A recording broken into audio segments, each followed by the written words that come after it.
خطے کو جنگ کی تباہی سے بچانے کی کوششوں میں تیزی۔ وزیراعظم شہباز شریف سرکاری دورے پر سعودی عرب کے لیے روانہ۔ اسحاق ڈار، عطا تارڑ اور طارق فاطمی بھی ہمراہ۔ سعودی ولی عہد سے ملاقات میں دو طرفہ تعاون کے ساتھ ساتھ علاقائی امن و سلامتی پر تبادلہ خیال کیا جائے گا۔ وزیراعظم وفد کے ہمراہ قطر اور ترکیہ بھی جائیں گے۔ انطالیہ ڈپلومیسی فورم میں پاکستان کا موقف پیش کریں گے۔ ایران کے ساتھ جنگ ختم ہونے کے قریب ہے۔ ایران کسی بھی طرح ہم سے معاہدہ کرنا چاہتا ہے۔ امریکی صدر ڈونلڈ ٹرمپ کا دعویٰ۔ مذاکرات کا دوسرا دور بھی پاکستان میں ہونے کا واضح اشارہ دے دیا۔ کہا فیلڈ مارشل شاندار شخصیت ہیں، وہ بہت اچھا کام کر رہے ہیں، اس لیے ہم واپس وہاں جائیں گے۔ ایک بار پھر ایران کو جوہری ہتھیار رکھنے کی اجازت نہ دینے کا اعلان۔ ایران جنگ نہیں چاہتا، مذاکرات کے لیے ہمیشہ تیار ہے۔ ایران کے صدر مسعود پزشکیان کا دو ٹوک پیغام۔ یہ بھی واضح کر دیا کہ امن کی خواہش کو کمزوری نہ سمجھا جائے۔ دشمن کی مرضی مسلط کرنے یا سرنڈر پر مجبور کرنے کی کوئی بھی کوشش ناکام ہوگی۔ آبنائے ہرمز کی ناکہ بندی پر ایران کا متبادل بندرگاہیں استعمال کرنے کا اعلان۔ تہران کی تجریش اسکوائر میں شہید بچیوں کی تصاویر آویزاں۔ امریکہ کی جانب سے ایرانی بندرگاہوں کی ناکہ بندی اور آبنائے ہرمز کی کڑی نگرانی۔ 10,000 سے زائد امریکی بحریہ میرینز اور فضائیہ اہلکار آپریشن میں شامل۔ درجنوں جنگی جہاز اور طیارے تعینات۔ امریکی سینٹرل کمانڈ کے مطابق 24 گھنٹے کے دوران کوئی بھی جہاز امریکی ناکہ بندی عبور نہیں کر سکا۔ 6 تجارتی جہاز خلیج عمان میں واقع ایرانی بندرگاہ میں واپس بھیج دیے گئے۔ جوہری ہتھیار نہ بنانے کا وعدہ کریں تو یقینی بنائیں گے کہ ایران معاشی طور پر خوشحال ہو۔ امریکی نائب صدر جیڈی وینس کی ایرانی قیادت کو پیشکش۔ کہا ایران سے چھوٹی نہیں جامع ڈیل چاہتے ہیں۔ 49 برسوں کا عدم اعتماد ایک رات میں دور نہیں ہو سکتا۔ چاہتے ہیں ڈیل ایسی ہو ایران ایٹمی ہتھیار حاصل نہ کرے، ریاستی دہشت گردی نہ کرے، ایرانی عوام عالمی معیشت کا حصہ بن سکیں۔ امکان ہے اسلام آباد مذاکرات کے دوسرے مرحلے میں بھی امریکی وفد کی قیادت نائب صدر جیڈی وینس ہی کریں گے۔ امریکی ٹی وی چینل CNN کی رپورٹ۔ امریکی وفد میں صدر ڈونلڈ ٹرمپ کے داماد جیریڈ کشنر اور مشرق وسطیٰ کے لیے خصوصی نمائندے اسٹیو وٹکوف بھی شامل ہوں گے۔ کسی بھی ملک نے چین کے معاشی مفادات یا شہریوں کے خلاف اقدامات کیے تو چین جوابی کارروائی کرے گا۔ چین کے وزیر اعظم لی کیانگ نے خود مختار سلامتی اور معاشی مفادات کے تحفظ کے نئے قانون پر دستخط کر دیے۔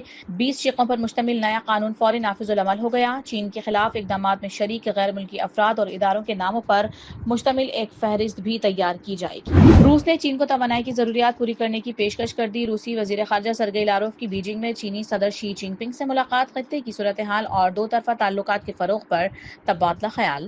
دونوں رہنماؤں کا آبنائے ہرمز کی ناکہ بندی پر تشویش کا اظہار۔ روسی وزیر خارجہ نے کہا توانائی سے متعلق تمام ممالک کی ضروریات پوری کرنے کے لیے تیار ہیں۔ مقبوضہ کشمیر کے عوام اور سیاسی قیادت کا پاکستان کی مؤثر سفارتکاری پر اظہار تشکر۔ وزیر اعلیٰ مقبوضہ کشمیر عمر عبداللہ نے کہا پاکستان نے ایران امریکہ جنگ بندی میں وہ کلیدی کردار ادا کیا جو کوئی اور ملک نہ کر سکا۔ محبوبہ مفتی بولی دنیا کو جنگ کے دہانے سے واپس لانے پر پاکستان کا کردار انتہائی قابل تحسین ہے۔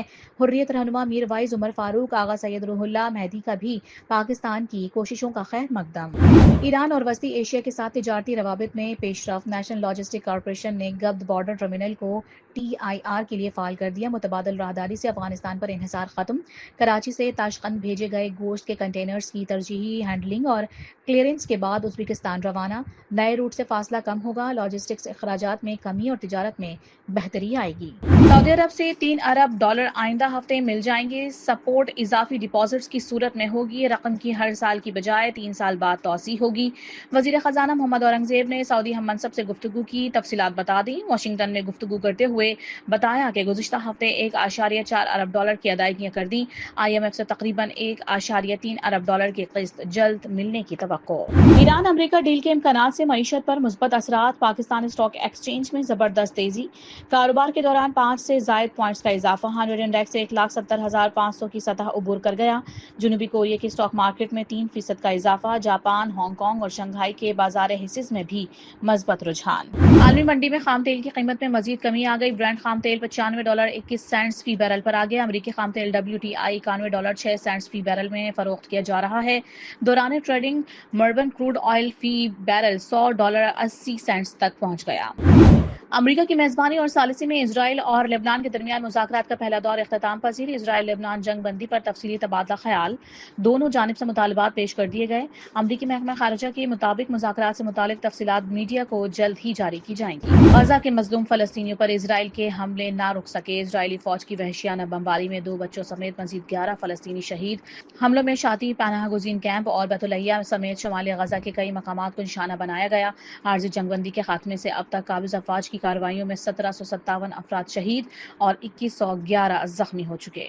پاکستان نے اقوام متحدہ کی سلامتی کونسل میں ویٹو پاور ختم یا محدود کرنے کا مطالبہ کر دیا۔ پاکستان کے مستقل مندوب عاصم افتخار احمد کا نیو یارک میں بین الحکومتی مذاکرات کے تیسرے اجلاس سے خطاب، کہا سلامتی کونسل میں بار بار پیدا ہونے والے تعطل مستقل اراکین کی جانب سے ویٹو کے ناجائز استعمال کا نتیجہ ہے۔ ویٹو پاور موجودہ دور میں فرسودہ نظام کی عکاسی کرتا ہے۔ پنجاب حکومت کا کسانوں کے لیے 6 ارب روپے کے مفت باردانہ کا تحفہ، کسان کو فی ایکڑ 10 بوری باردانہ دیا جائے گا۔